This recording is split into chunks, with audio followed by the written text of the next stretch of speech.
Ramzanpur Mahmudia board কর্তৃক পরিচালিত মাসব্যাপী প্রশিক্ষণ কেন্দ্রের আজকের সমাপনী দিনের পুরস্কার বিতরণী অনুষ্ঠানের সম্মানিত সভাপতি এবং হযরত উলামায়ে কেরাম, এলাকার বিশিষ্ট মাতার তাজ মুরব্বিয়ানে কেরাম, আমার সামনে বসা প্রিয় ছাত্র এবং ছাত্রীগণ, আমি আপনাদের সামনে সংক্ষিপ্তভাবে দুইটা কথা বলেই বক্তব্য শেষ করে দেব।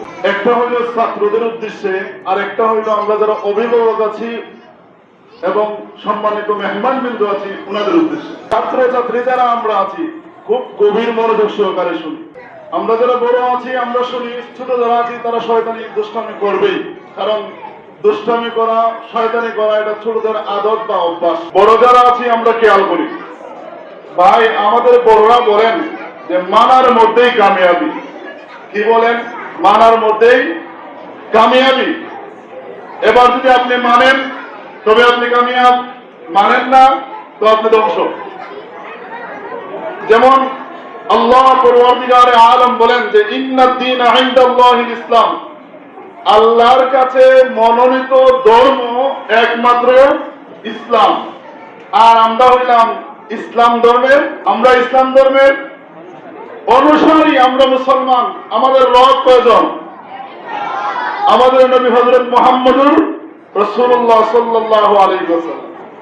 আমরা বর্তমানে যে জায়গার মধ্যে বসা আছি, এই জায়গা দুনিয়ার মধ্যে সবচাইতে শ্রেষ্ঠ। কথা ঠিক কিনা?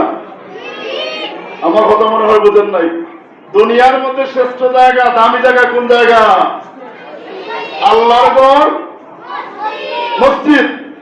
এবার আমরা এই জায়গার মধ্যে বসা আছি, আর আমরা যে এই পড়াটা পড়ি, এই পড়া যদি দুনিয়ার যত পড়া আছে, দুনিয়ার যত বাংলা বই আছে, সমস্ত বাংলা বই যদি একসাথে একত্র করা হয়, আরবি একটা হরফের সমান হতে পারবে না। কথা বলেন ঠিক কিনা?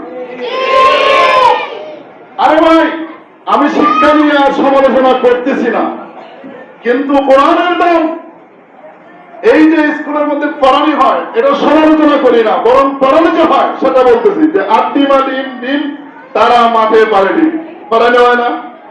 আর কোরআন আছে কিতা আলিফ লাম মিম, আছে না নাই? এই আলিফ লাম মিম, আর বাংলাদেশেও আমাদের বাংলা ভাষী যত কিতাব আছে, বই আছে, আলিফ লামের মিমের সমান হইতে পারবো কোনোদিন? হয় নাই, হতে পারবেও না। কথা বলেন ঠিক কিনা? এবার এই কথাটাই বলছি যে বুঝাইতে চাচ্ছি আপনাদেরকে যে আপনারা এসেছেন দামি মানুষ, দামি শিক্ষা, দামি জায়গা, সবকিছুকে আল্লাহ পাক কবুল করেন, বলেন আমিন। আর দুই নাম্বার যে বিষয়টা সেটা হলো অভিভাবক আমরা যারা আছি, রমাদানও তো আমাদের সম্মানিত আসাতিজায়ে কেরাম যারা, হযরত শিক্ষক যারা, ওনারা প্রচুর মেহনত করেন, প্রচুর কষ্ট করেন। রোজা অবস্থায় সারাদিন রোজা রাখিয়া এই ছোট ছোট বাচ্চাদেরকে পড়ানি, এটা বহুত বড় দায়িত্ব। আমরা তো পড়াই, বুঝি কত জানে কত চান। তো অভিভাবক যারা আছেন আপনারাও হযরত উলামায়ে কেরাম যারা আছেন ওনাদের জন্য দোয়া করবেন যেন আল্লাহ তাআলা আমাদের হায়াতের মধ্যে বরকত দান করেন, বলুন আমিন। আর বিশেষ করে প্রত্যেক বছর, প্রতি বছরই এভাবে বাচ্চাদেরকে দিবেন, কোরআন শিখাবেন, দুনিয়াতেও ইজ্জতওয়ালা হবেন, পরকালেও ইজ্জতওয়ালা হবেন। যদি বাচ্চাকে কোরআন পড়ান না, এই বাচ্চা কোরআন শিখবে না, কোরআন জানবে না, কোরআন পড়বে না, আর দুনিয়ার মধ্যে ঝগড়া ঝামেলা ফিতনা ফাসাদ করবে, আর কবরে গেলে আপনি এর বুক করবেন।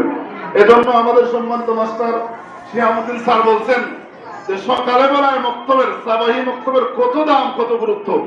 আলহামদুলিল্লাহ আমরা একটা ব্যাপক আকারে একটা প্রচারণা করতেছি, মেহনত করতেছি। আমি চাই অত্র এলাকা, সারা বাংলাদেশ সহ যত মসজিদ আছে সমস্ত মসজিদে আবারও আমাদের ঐতিহ্য, ইতিহাস, সকালে বেলায় সাবাহি মক্তব ফিরে আসুক। এটাই আমাদের সম্মানিত অভিভাবকদের কাছে অনুরোধ রেখে আমি আমার সংক্ষিপ্ত বক্তব্য শেষ করছি। আসসালামু আলাইকুম ওয়া রাহমাতুল্লাহ।